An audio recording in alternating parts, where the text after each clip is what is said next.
America की global standing थी उसमें बड़ा फर्क पड़ गया है, जी। डेंट पड़ गया है। स्ट्रेट ऑफ हॉर्मुज जो है एक डिफॉल्ट वार ऑब्जेक्टिव था।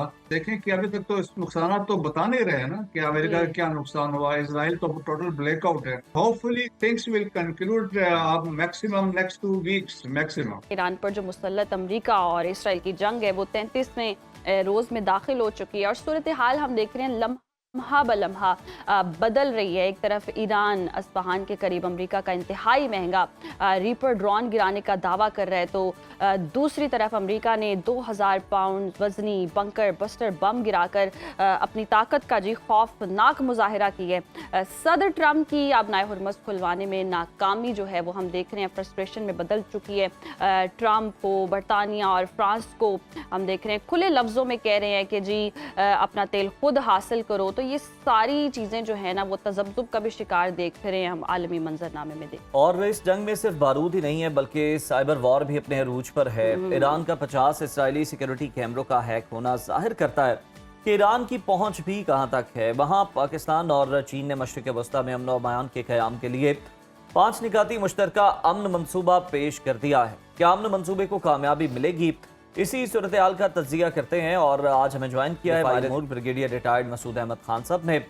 मसूद साहब, बहुत शुक्रिया आपके वक्त का। वेलकम टू सुनो पाकिस्तान। कहिएगा सर कि 2000 पाउंड वजनी बंकर बस्टर बम से हमले से ट्रंप क्या पैगाम दे रहे हैं, असाइम क्या हैं? आपको क्या लगता है कि ये एडवेंचर कितना महंगा पड़ सकता है पूरी दुनिया?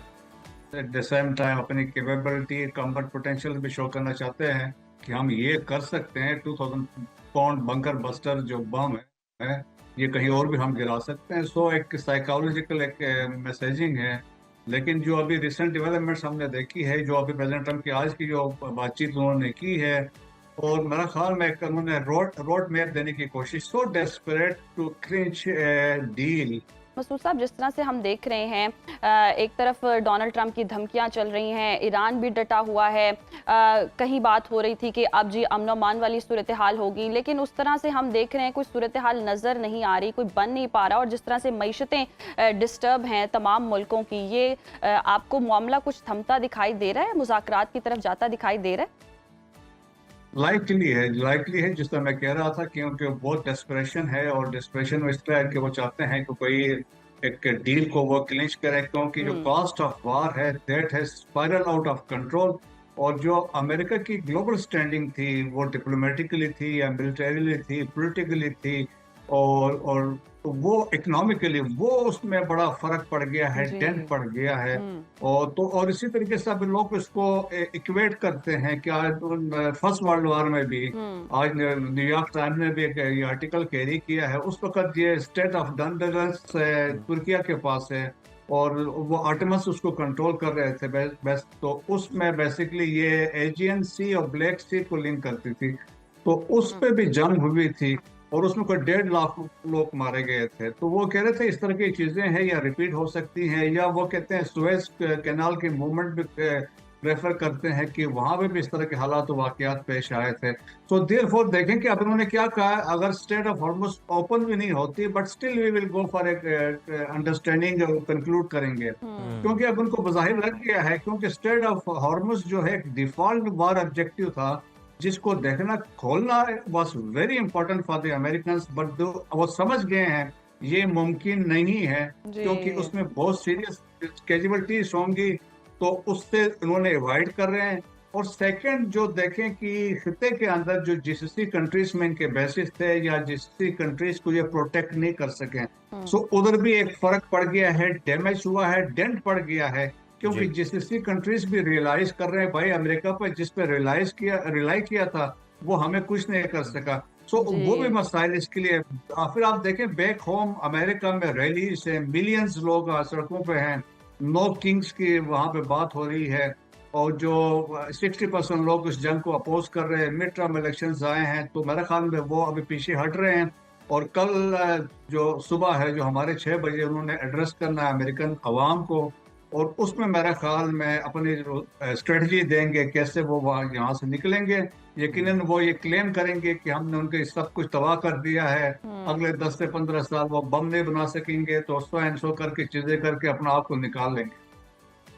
अच्छा ब्रिगेडियर साहब, ईरान ने इस्फहान में हम देख रहे हैं कि MQ-9 ड्रोन गिराया जिसकी मालियत $30 मिलियन बताई जा रही है। ये कितनी बड़ी कामयाबी है ईरानी फ़िज़ाई दिफा की? जी हाँ, देखें कि हमने जिस तरीके से देखा है कि डिस्पाइट द फैक्ट वो क्लेम करते रहे कि we have destroyed their 90% air defence system, उन्होंने कहा कि एयर जी। सुपरमेसी है ईरान के ऊपर जब हमारे जहाज आते हैं, this is no air defence system.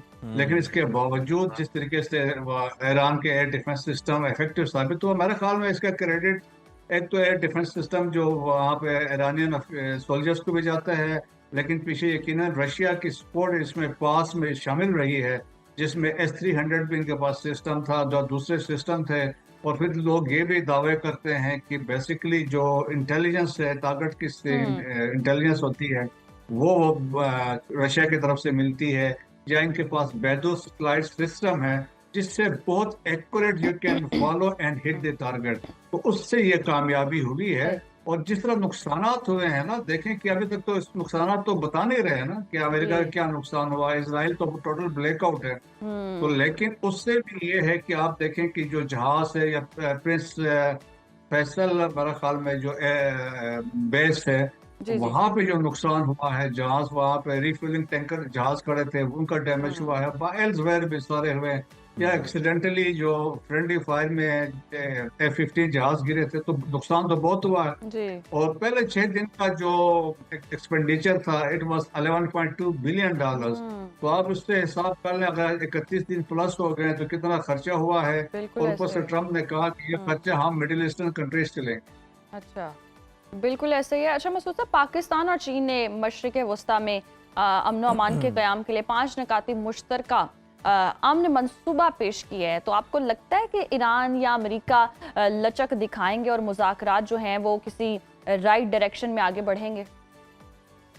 जी हाँ, देखें, ये बेसिकली ये तमाम उस तरफ एक कदम है। कदम क्या मतलब है कि फर्दर कंसोलिडेट कर रहे हैं। यकीनन ईरान ने कहा होगा कि चाइनीज गारंटीज इसमें, वो गारंटर भी हो इसमें, और क्योंकि चाइना और ईरान के दरमियान 25 साल का स्ट्रेटेजिक एग्रीमेंट हुआ है जी। पिछले साल हमने देखा, और $400 बिलियन की इन्वेस्टमेंट चाइना ने करनी है। तो दैट इज वेरी ह्यूज। और फिर चाइना इस 90% जो ऑयल है चाइना वो ईरान से खरीदता है, तो वो भी बड़ी इंपॉर्टेंस है। देयरफॉर फिर चाइना की मदद भी साथ रही है इवन जंग से पहले। तो चाइनीज आर वेरी इंपॉर्टेंट। अगर चाइना इज ऑन बोर्ड, इसका मतलब है रशिया इज ऑन बोर्ड। तो देयरफॉर चाइनीज के पास जाना, फिर देखिए चाइना और हमारे ताल्लुकात वो मतलब उसको कोई हम उसको एक्सप्लेन नहीं कर सकते, इतने ट्रस्ट के साथ हैं। तो सिमिलरली ईरान ने भी यही ख्वाहिश की है, और वहां पे भी यही बात हुई है। देखिए डार साहब जब वहां पे गए, वहां पे भी सीज फायर की बात की गई है, और सेफ शिपिंग की बात की गई है, ह्यूमैनिटेरियन असिस्टेंस की बात की है, और उन्होंने कहा है कि हमले जो मजीद उन्होंने कहा खिते में नहीं होने चाहिए। तो मेरे ख्याल में बहुत अच्छी चीजें हैं, वही चीजें हैं जो पाकिस्तान ने चाहा है कि वही हो। और अभी जिस तरह जेस्चर्स अभी आ रहे हैं, ईरानियन प्रेसिडेंट ने भी कहा है कि अगर मुतालबात मान लिए जाते हैं, गारंटीज दी जाती है, तो हम भी इसको कंक्लूड करने के लिए तैयार हैं। तो मेरा ख्याल में hopefully things will conclude maximum next 2 weeks maximum. अच्छा मसूद साहब, अगर हम देखें तो डोनाल्ड ट्रंप बड़े अजीब से बयानात भी दे रहे हैं। मतलब वो कहते हैं कि आप ना हुर्मुज़ खुलवाए बिना भी जंग बंद हो सकती है, किसी मुआहदे के बगैर भी जंग जो है वो ख़त्म हो सकती है, और 2 से 3 हफ्तों के दरमियान जंग जो है वो ख़त्म हो सकती है। ये सारे दावे जो हैं ये किए जा रहे हैं जो कि समझ में नहीं आते। और ऐसे में फिर मार्को रूबियो ये दावा भी करें कि ईरानी क़यादत में दरार पड़ चुकी है। क्या आपको लगता है कि हकीकत में ऐसा ही है, या फिर अमेरिका जो है अब सेफ एग्जिट ढूंढ रहा है? और जिस तरह हम देख रहे हैं कि अमेरिका में एहतजाज चल रहा है, अमेरिका में सदर डोनाल्ड ट्रंप को बादशाह कहकर मुखातिब किया जा रहा है, ये सदर डोनाल्ड ट्रंप के लिए काबिल बर्दाश्त नहीं रहा। जिस तरीके से प्रेशर बिल्ड हुआ है, मैंने कहा कि जो लॉसेस, या आप समझ लें कि जो रेपुटेशन थी अमेरिका की, जो एक यूनिपोलर हम या कहते थे बहुत बड़ा पावरफुल मुल्क है, वो भी वो डैमेज हो चुका है। तो दैट्स वाई अभी वो चाह रहे हैं कि उनको पता है कि पहले स्ट्रेट ऑफ हॉर्मुज की बात की थी, मैं खुलवाऊंगा, क्योंकि that was the default war objective था। लेकिन वो अब इनको पता चल गया this is out of question. मतलब इसका देखे ना कि मैंने आपको मिसाल दी थी, वर्ल्ड वार 1 में 1,30,000 लोग मारे गए थे एक स्ट्रेट को खुलवाने के लिए।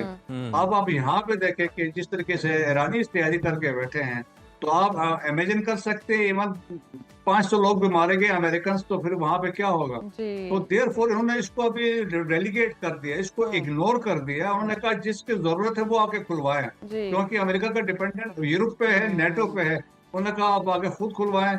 बाकी देखें, लीडरशिप में कोई दरार इसलिए नहीं है क्योंकि अभी भी जो पीछे बिहाइंड द सीन पासदारान के जो सिस्टम है वो इंटेक्ट है, क्योंकि जिस तरीके से आयतुल्लाह अली खामेनाई ने सिस्टम को इतना मैच्योर कर दिया है और लाइन ऑफ सक्सेशन दी हुई थी। और आप देखें कि अभी भी लोग पीछे बैठे हैं जो डिसीजन मेकिंग में इन्वॉल्व है। फ्रंट पे प्रेसिडेंट भी है और इसके बाद जो मजलिस के स्पीकर हैं बाकर, तो वो भी बैठे हैं। तो मेरे ख्याल में कोई मसला नहीं है डिसीजन मेकिंग। दैट्स व्हाई देखें कि ईरान क्यों इंटैक्ट है। बिल्कुल मसूद साहब, ऐसे ही है। अब लास्टली ये भी बता दीजिएगा इस हवाले से जो हम मौजू पे बात कर रहे हैं, जंग खत्म होने की ही बात हो रही है कि अब अल्टीमेटली क्या नतीजा निकलेगा। आपको क्या लगता है, अमरीकी दावों के मुताबिक अगर देखें तो हफ्तों में खत्म होगी या खलीजी ममालिक एक तवील जंग में फंस चुके हैं? नहीं, खत्म हो जाएगी और आप देखेंगे इस जंग के अख्ताम के बाद दुनिया का नक्शा चेंज हो जाएगा और ख़ास तौर पर वेस्ट एशिया, मिडिल ईस्ट में रीअलाइनमेंट्स होंगी। और स्पेशली जीसीसी कंट्रीज को आप देखेंगे फ्यूचर में, जो 4 कंट्रीज जो जिसको पाकिस्तान ने लीड किया, all 4 are very important countries अपने रीजन के अंदर। और उसमें आप देखेंगे फ्यूचर में ईरान इसमें शामिल हो जाएगा, उससे खिता बिल्कुल तब्दील हो जाएगा।